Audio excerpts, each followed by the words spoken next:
Hello everyone and welcome to another video. Today we're going to talk about two of my favorite mining ETFs. One copper, one uranium. The first one on this list will be iShares Copper Miners, stock ticker CEBS, which has some of the largest copper producers on the planet with like BHP, Grupo Mexico, Anglo American, Freeport, and we'll just make a quick rundown of why on earth should you care about copper. It's projected by 2027, 2028 there could become like a copper deficit. We'll first start with Grupo Mexico, which according to their own website, one of the lowest extraction costs in the industry. It's the fourth largest copper producer on the planet, so it could, with the increasing demand for copper and the increasing copper price, that could be very interesting. And the next one, Anglo American, which, as you can see there, from 2026 to 2028, they are increasing from, or projected to increase from 700 to 790, 850 KT by 2028. So they are gradually increasing each quarter and each year, which is amazing. And they're obviously also producing iron. And the next one, Freeport McMoran, which is both in the United States, South America and Indonesia, where just in the United States, they have 42.5 billion pounds of copper. Insane. And obviously they also have some gold. As you can see there, Indonesia project they have has 20 million ounces of gold. So this is both copper and gold. And the final company we're going to mention, Newmont. The largest gold company on the planet also has a humongous copper resource at 13.5 million tons of copper. Insane. They are both in South America, North America, Australia, and Ghana, and Papua New Guinea. Now let's go over to the uranium. And my favorite uranium ETF, Global X Uranium, ticker URNU,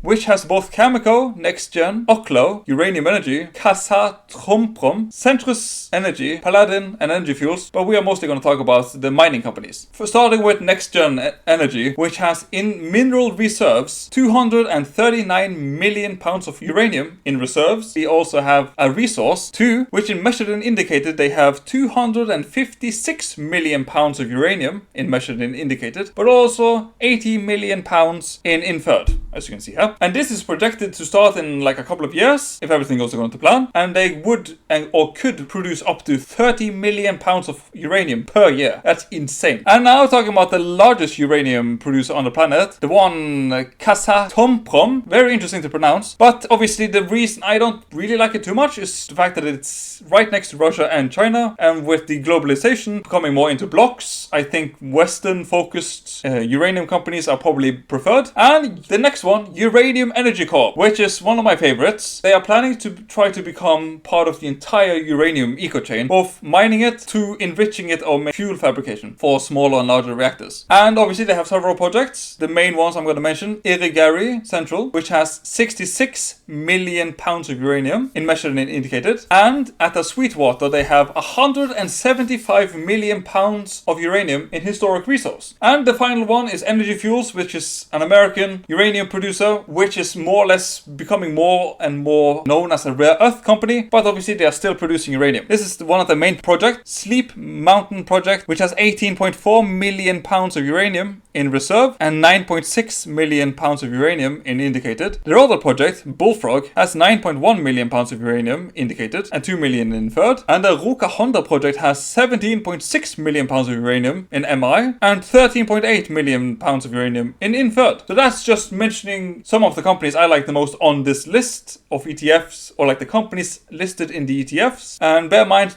the copper ETF really rallied. So I hope you have thoroughly enjoyed this. It's just a quick rundown about the companies in the ETF, just to provide a little quick summary. I hope you've thoroughly enjoyed. Like and subscribe. Have a wonderful day. Peace.